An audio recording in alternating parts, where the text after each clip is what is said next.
to become self-motivated.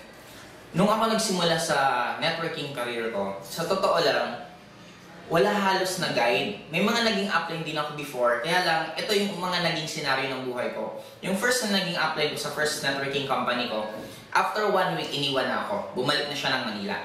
Yung second na upline ko sa networking career ko, after almost a week din, lumipat ng ibang kumpanya at nire-recruit ako. To cut the story short, sa naging networking career ko, wala talagang halos upline na naging nag-guide sa akin step by step. Ang mahirap kasi pag nag-network ang probinsya, normally yung mga upline taga Manila, yung mag-guide taga Manila. Kaya kailangan ko mag-step up sa sarili ko. Nung time na mga nane-negative ako, at wala akong pwedeng upline na pagsumbungan, hindi naman pwedeng magsumbong din sa downline ko, kasi baka ma-negative din downline ko. Ang ginagawa ko ngayon, pumunta ako ng internet shop, doon ako magta-type ng inspirational song, mga movies na magaganda, or magagandang bahay, magagandang sasakyan. Yun ang pinapanood ko kasi nai-inspire ako noon. Ang lagi kong pinapanood before, yung video mismo ni Michael Jordan na ang title is I Believe I Can Fly.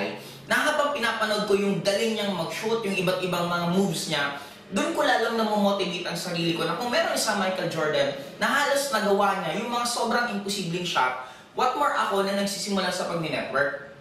Kaya ang madalas kong gawin, maliban sa panonood sa YouTube, pumupunta ako sa mga lugar ng mayayaman. Tumitingin ako ng magandang bahay at sinasabi ko sa sarili ko, sabi ko pag susunod, pag nagkaroon din ako ng dream house, ito magiging bahay ko. Tinititigan ko yung mga kotseng dumadaan habang sa harapan ko. Sabi ko lang sa sarili ko habang namimigay ako ng flyers, darating ang time magdadrive din ako ng kotseng yon.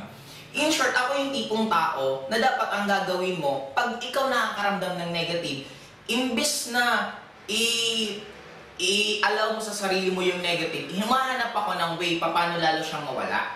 Ngayon, maliban sa isa pang ginagawa ko, hindi ko makalimutan, is nagbabasa ako ng libro.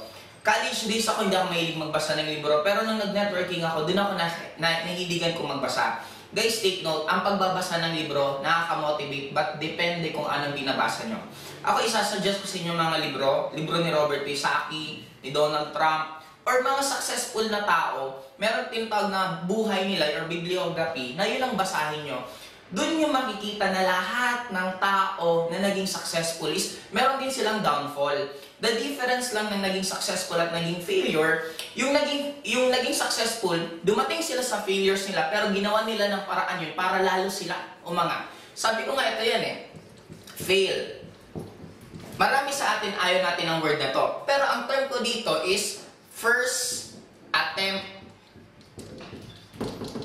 in learning. Ibig sabihin, part ng success mo ang fail. Kaya sa mga lahat nandito, ang importante, pag nagkakaramdam ituloy-tuloy mo yan, yun ang magiging reason para ka maging successful.